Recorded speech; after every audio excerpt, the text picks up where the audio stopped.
कहानी की शुरुआत होती है 200 साल पहले रशिया के एक समुद्र के राजा सीजर से, जिसके हाथ में एक जादुई अंगूठी थी। एक दिन उसने अपने जासूस मेंढक को बुलाकर उस मछली के बारे में पूछा जिससे वो शादी करना चाहता था, पर तब उसे पता चला कि वो मछली उसके चंगुल से बचकर निकल गई थी। इसके बाद हम समुद्र किनारे रहने वाले एक लड़के को देखते हैं जिसका नाम था एमिलिया। वो अपने अंधे पिता के साथ रहता था जो कि एक लुहार का काम करते थे। एक दिन एमिलिया चुपके से निकलकर बर्फ में स्केटिंग करने जा रहा था, पर अचानक उसके पिता को उसके पैरों की आहट सुनाई दी गई। उन्होंने एमिलिया को बुलाकर देखा कि क्या वो उनकी मदद करने लायक बड़ा हो चुका है, तो एमिलिया ने काम से बचने के लिए छोटे होने का नाटक किया। इसके बाद एमिलिया लुढ़कते हुए नदी किनारे पहुंचा और मछली पकड़ने की कोशिश करने लगा, पर एक भी मछली हाथ नहीं लगी। तभी अचानक पानी में बवंडर आ गया और पानी की जोरदार लहर उस पर आ गिरी। तब एमिलिया ने देखा कि उसकी बाल्टी में एक बड़ी सी मछली अपने आप आ गिरी थी। अब वो खुशी खुशी घर पहुंचा और मछली पकाने की तैयारी करने लगा, लेकिन अचानक वो मछली बोलने लगी और उसने कहा कि अगर एमिलिया ने उसे जिंदा छोड़ दिया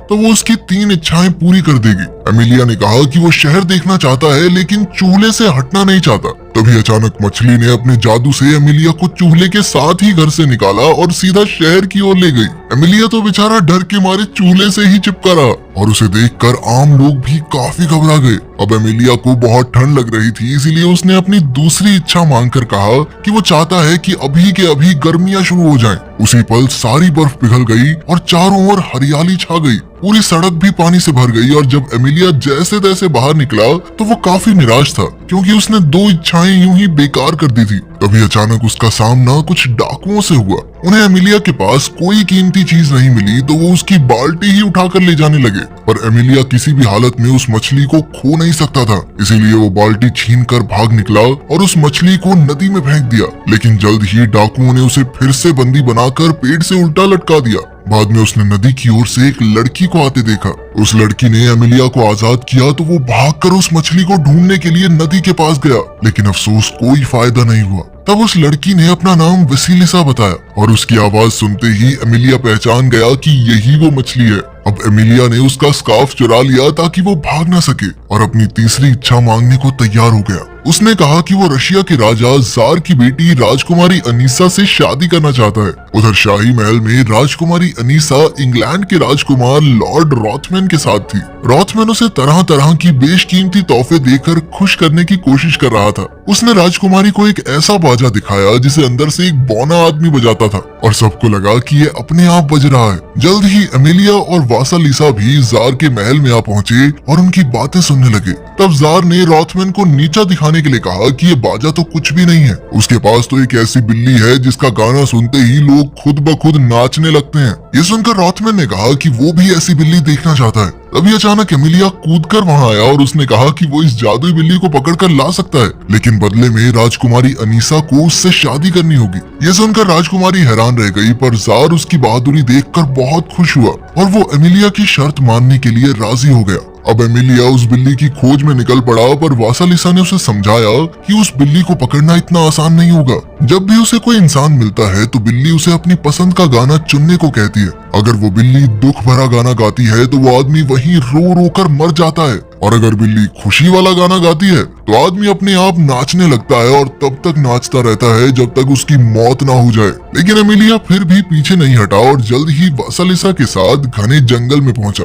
आखिरकार वो काफी मुश्किल रास्ते पार करते हुए उस बिल्ली तक आ पहुंचा। बिल्ली ने उसे गाना चुनने को कहा तो एमिलिया ने दुख भरा गाना चुना। जब बिल्ली ने गाना गाया तो अचानक एमिलिया भी उसके साथ गाना गाने लगा, क्योंकि ये वही गाना था जो बचपन में उसकी माँ उसे सुनाया करती थी। जब बिल्ली ने देखा कि एमिलिया को इस गाने से कोई फर्क नहीं पड़ा तो वो रोने लगी और अंत में एमिलिया के साथ चलने को तैयार हो गई। वहीं दूसरी ओर वासालिसा को सीजर का जासूस मेंढक मिला। मेंढक ने उसे बताया कि शादी की सारी तैयारियां हो चुकी हैं। ये सब सुनकर एमिलिया को कुछ समझ नहीं आया तो वासालिसा ने उसे बताया कि एक बार सीजर ने उसे शिकारी के जाल से बचाया था, इसलिए वासालिसा पर उसका कर्ज है और अब सीजर बदले में उससे शादी करना चाहता है। खैर फिर वो जल्द ही शाही महल पहुंचे जहां लॉर्ड रॉथमैन शादी के लिए राजकुमारी अनीसा का हाथ मांग रहा था, और तभी एमिलिया बिल्ली के साथ अंदर घुस गया। जल्द ही बिल्ली ने गाना बजाना शुरू किया और सब लोग अपने आप नाचने लगे। तब जार ने उसे बिल्ली को कहीं दूर ले जाने का हुक्म दिया। वो एमिलिया की बहादुरी से काफी प्रभावित था, लेकिन अब राजकुमारी शर्त के मुताबिक एमिलिया जैसे एक आम इंसान से शादी नहीं करना चाहती थी। इसीलिए उसने एमिलिया को एक और जोखिम भरा काम देने का फैसला किया। फिर रात को राजकुमारी अपनी माँ जरीना की आत्मा से मिली तो जरीना ने उसे एमिलिया के लिए एक बेहद खतरनाक काम बताया। फिर अगली सुबह लॉर्ड रॉथमैन अपने इंग्लिश जूसर से जार को खुश करने की कोशिश कर रहा था। इसके अंदर भी एक बौना आदमी था जो फलों और सब्जियों का जूस बनाकर बाहर निकालता था, और इस अनोखे जूसर को देखकर जार तो काफी हैरान था। और तभी अनीसा ने वहां आकर अपनी अगली शर्त रखी। उसने कहा कि उसे एक जादुई कपड़ा चाहिए जिसे टेबल पर रखते ही कोई भी खाने की चीज उसी वक्त हाजिर हो जाए। फिर जार ने एमिलिया को बुलाकर उसे एक कपड़ा ढूंढने का जिम्मा सौंपा। जल्द ही एमिलिया और वेसिलिसा इस कपड़े की तलाश में निकल पड़े। तब रास्ते में वेसिलिसा ने उसे बताया कि ये जादुई कपड़ा 2 भाइयों के पास है। फिर कुछ देर बाद वो एक छोटी सी झोंपड़ी पर रुके और वहाँ रहने वाले बाबा से थोड़ा खाना मांगा। तब बाबा ने उन्हें थोड़ा सा खाना देते हुए कहा कि इस बार फसल अच्छी नहीं हुई, इसलिए उसके पास खाने के लिए ज्यादा कुछ नहीं है। ये सुनकर एमिलिया को बहुत बुरा लगा, पर वेसिलिसा ने बाबा और उसकी पत्नी की वफादारी की तारीफ करते हुए कहा कि वो दोनों एकदम सुई और धागे की तरह हैं, जो एक दूसरे को पूरा करते हैं। इसके बाद काफी देर चलने पर वो पत्थरों के शहर में पहुंचे, जहाँ 2 आदमी लगातार खाते ही जा रहे थे। वो दोनों इस तरह खा खा कर जिंदगी से तंग आ चुके थे और चाहते थे कि काश कोई आकर ये कपड़ा ले जाए। तब एमिलिया ने उनके पास जाकर कपड़ा चुराने की कोशिश की, पर दोनों भाइयों ने उस पर नारियल फेंककर उसे बेहोश कर दिया। फिर वेसिलिसा ने जाकर उनसे पानी मांगा, और जब उन्होंने पानी में अपनी परछाई देखी तो उन्हें बहुत पछतावा हुआ। उन्हें याद आया कि पहले वो बहादुर सिपाही थे जिन्होंने टर्की के सुल्तान का मुकाबला किया था, पर अब वो इतने मोटे हो चुके थे कि चलकर यहाँ से बाहर तक नहीं जा सकते। तब उन्होंने वेसिलिसा को ये कपड़ा ले जाने को कहा, पर ऐन वक्त पर उनका मन बदल गया। लेकिन तब तक वेसिलिसा बड़ी फुर्ती से कपड़े और एमिलिया दोनों को लेकर वहाँ से फरार हो गई। बाद में जब एमिलिया को होश आया तो उसने अपनी होने वाली पत्नी अनीसा के लिए फूल तोड़े। तब वेसिलिसा ने उसे समझाने की कोशिश की कि राजकुमारी तुझे जान से मारना चाहती है और तू उसके प्यार में लट्टू हुआ फिर रहा है, पर एमिलिया उसकी बात सुनने को राजी ही नहीं था। उसने वेसिलिसा को अनीसा के लिए लिखी हुई अपनी कविता सुनाई, जिसके आखिर में वो उसे प्रपोज करेगा। तो वेसिलिसा उसमें इतना खो गई कि उसने ही शादी के लिए हाँ कह दी। पर तभी उसने अपने ख्यालों की नगरी से बाहर आकर कहा कि तुम्हें किसी और से शादी करनी चाहिए, उस नक्चड़ी राजकुमारी से नहीं। यार बाद में जब वो कपड़ा लेकर शहर पहुंचे तो जार और राजकुमारी अनीसा को खबर मिली कि एमिलिया कपड़ा लेकर लौट आया है। जार और अनीसा तुरंत चौराहे पर पहुंचे तो उन्होंने देखा कि एमिलिया सारे शहर में लोगों को मुफ्त का खाना बांट रहा था। बाद में अनीसा ने कहा कि वो एमिलिया से शादी के लिए तैयार है, पर उसकी एक आखिरी शर्त थी, जिसके मुताबिक एमिलिया को अनीसा की मर चुकी माँ जरीना की आत्मा से उनकी शादी के लिए इजाजत लेनी होगी। अब एमिलिया एक बार फिर से उनकी शर्त पूरी करने के लिए राजी हो गया। फिर रात को वेसिलिसा ने उसे मरे हुए लोगों की दुनिया में जाने का रास्ता बताया, और उसने एमिलिया को सावधान करते हुए कहा कि आज तक कोई भी वहाँ से लौट कर नहीं आया। लेकिन एमिलिया फिर भी डटा रहा।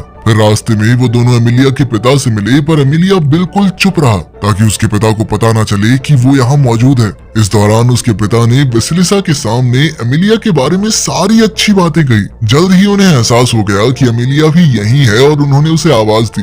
तब एमिलिया ने अपनी सारी शरारतों के लिए उनसे माफी मांगी और वेसिलिसा से अपनी आखिरी इच्छा मांगने का फैसला किया। वो चाहता था कि उसके पिता की आंखों की रोशनी वापस आ जाए, और वेसिलिसा ने उसकी इच्छा पूरी भी कर दी। बाद में जब वो दोनों नदी किनारे पहुंचे तो एमिलिया ने वेसिलिसा का शुक्रिया अदा किया और उसका स्कार्फ लौटा दिया, पर वेसिलिसा फिर भी उसके साथ आगे बढ़ी और जल्द ही दोनों मुर्दों की दुनिया में पहुंच गए। फिर वहाँ का राजा कुसाए उनसे मिलने आया तो खुलासा होता है कि वेसिलिसा असल में उसकी बेटी थी। एक बार वेसिलिसा ने एक बहुत बड़ी गलती की थी तो कुसाए ने उसे मछली बना दिया था। फिर वेसिलिसा ने कुसाए को जरीना की आत्मा को बुलाने को कहा। जब जरीना की आत्मा वहाँ आई तो उन्हें पता चला कि उसे भूखे रहने की सजा मिली थी, जिस वजह से उसकी मौत हो गई। अब एमिलिया ने कहा कि मैं आपकी बेटी से शादी करना चाहता हूँ, पर जरीना ने साफ इनकार कर दिया। लेकिन अपनी बेटी वेसिलिसा की मदद करने के बदले कुसाई को लगा कि मुझे इस लड़की की मदद करनी चाहिए, तो उसने जरीना को खाना देकर उसका श्राप हटाने की बात कही, जिसके बाद आखिरकार जरीना शादी के लिए राजी हो गई। उधर जार ने ये देखा तो वो बेहद खुश हुआ। इधर वेसिलिसा ने अपने पिता को अलविदा कहा तो उन्होंने कहा कि यहाँ से निकलते ही एमिलिया ने जो कुछ भी देखा वो सब कुछ भूल जाएगा।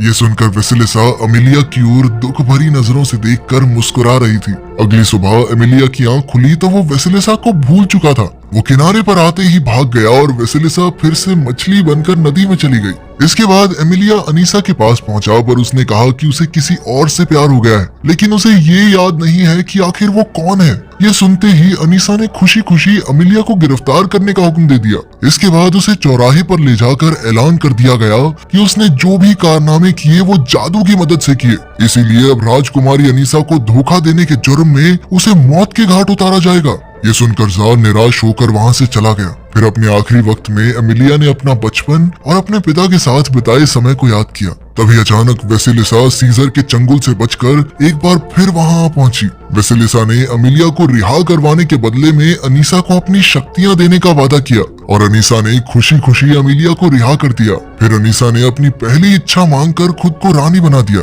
उसने अपने पिता जार से उसका ताज छीनकर उसे एक टावर में कैद कर दिया। अब अनीसा की दूसरी इच्छा थी कि वो इंग्लैंड के राजा की पत्नी बने। तभी इंग्लैंड के राजदूत उसके लिए शादी का प्रस्ताव लेकर आ पहुंचे। उधर एमिलिया अपने घर जाकर उस इंसान को याद करने की कोशिश कर रहा था जिससे उसे प्यार हुआ है। तभी अचानक उसके पिता ने सुई और धागे की बात की, जिसे सुनते ही हमारे हीरो के दिमाग की बत्ती जल उठी और उसे एहसास हो गया कि वेसेलिसा से ही प्यार करता है वो, और उसे वेसेलिसा के साथ बिताए हुए समय के बारे में सब कुछ याद आ गया। अब वो तुरंत शहर की ओर निकल पड़ा तो उसके पिता और 2 भाई भी उसके साथ आ गए। फिर उन चारों ने मिलकर महल का दरवाजा तोड़ डाला और एमिलिया वेसेलिसा को ढूंढने लगा। वेसेलिसा को यकीन नहीं हुआ कि एमिलिया उसे पहचानता है, लेकिन तभी अनीसा बीच में आ गई। उसने कहा कि वो वेसेलिसा की तरह जादूगरनी बनना चाहती है, और वेसेलिसा ने उसकी तीसरी इच्छा समझकर उसे पूरा कर दिया। और तभी अचानक वो भी एक मछली बन गई और तब उसे एहसास हुआ कि अब उसकी शक्तियां किसी काम की नहीं, क्योंकि वो सिर्फ दूसरों की इच्छाएं पूरी कर सकती है।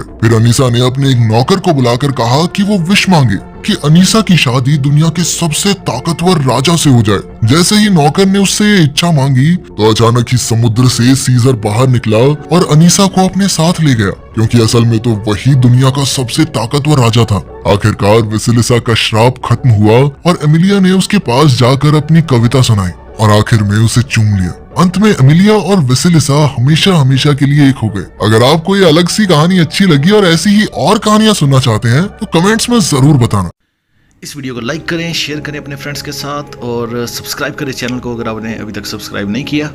और नेक्स्ट वीडियो में आप लोगों से मिलते हैं किसी ब्लॉकबस्टर मूवी का या सीज़न का रिव्यू और एक्सप्लेनेशन लेके। तब तक के लिए अपना ख्याल रखें, अपने से जुड़े लोगों का ख्याल रखें। But I've known you too long, it hurts to watch your blue eyes fade to gray as you fade away, as you fade away. Yeah, I'm about to fade away, 'cause every time I wake up I feel like it's Monday. Something's going wrong with all the chemicals up in my brain. All of a sudden I don't look at anything the same way. Gotta build up of my thoughts sitting in an ashtray. I'm sorry that I'm so inconvenient, okay? Just let me be me and I'll stay out of your way.